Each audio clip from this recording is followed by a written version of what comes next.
Hey guys, it's Mark from RVA Katana here. So it's kind of dead in the shop. I've been doing some practice and I figured I'd play with one of these swords here with a lot of sori, a lot of curve to it. All right, black shirt, black background, but there you go, you can see it.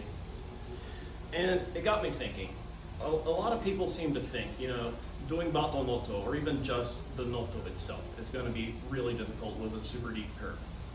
As someone who practices with an okatana with a fairly deep sori, I'd say it's a load of crap. You just have to go with the curve. You have to even just adapt a little bit. If you're used to a straighter sword, then you're just going to have to change a couple things. So let me show you.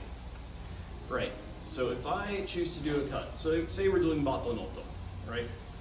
I'm going to cut yoko ichimonji, right? And it's going to be the exact same as with a straighter sword.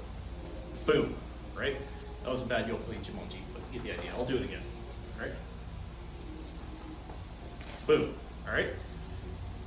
The only difference in the actual cut itself is going to be how much telegraphing there is. Let me see if I can get it in the frame, because we're doing vertical for other, like TikTok and whatnot. So, when you go to draw and do your cut, right? You follow the curve, just like you would with your other sword, right?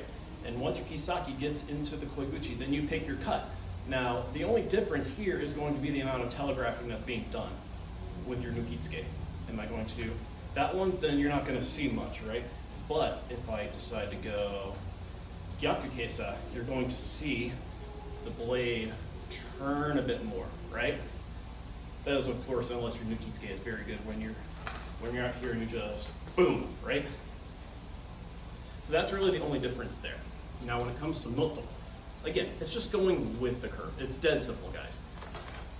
So I've done my cut, and I'm just going to do my noto. Super basic, all the way from the habaki, right? So I'm at the koiguchi. Now, notice here, if you can get it in frame, where my hand is. It's right at the level of the koiguchi, just like you would normally do. You just dip in, follow the curve. Dead simple. Now, if you're used to a straighter sword, what you're probably going to want to do is go straight forward, right? Now, if you go straight forward, because of the curve, right, it's going to dip the tip a little bit farther down. So you just got to adapt a little bit. All you need to do, right? You just dip the hand a little bit down. That's all you need to do, because now, see the curve is pointing it directly down. So when you're doing your noto, now you've got that little T like we like to do in Mugai Ryu, or maybe you do it in another Ryu, I don't know. But anyways, so when I'm using a deeply curved sword, all I'm doing is feeling where that blade is taking me so that I'm horizontal when I get to the koiguchi, dip it in, boom, bing, bang, boom. Really simple. So all that in practice does is just makes your right hand dip a little bit farther down. That's all that's different, okay? So, and I chose to use the sword because it has the most sori of any sword we have in stock, and I've never seen a katana with this much sori. This is about 2 inches of curve. The way you measure is you take a straight line from here to here, and then at the deepest part of the curve, then you measure from that line how far it is there. And that ends up being about 2 inches. It's a lot of curve for a Japanese sword. So that's why I wanted to demonstrate using this guy.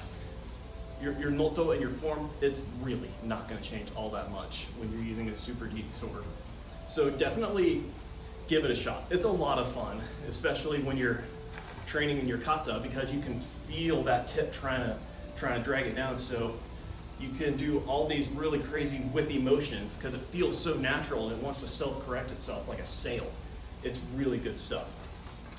So anyways, I hope that's been helpful to some of you, and I hope you take care of yourselves. Have a good one, guys.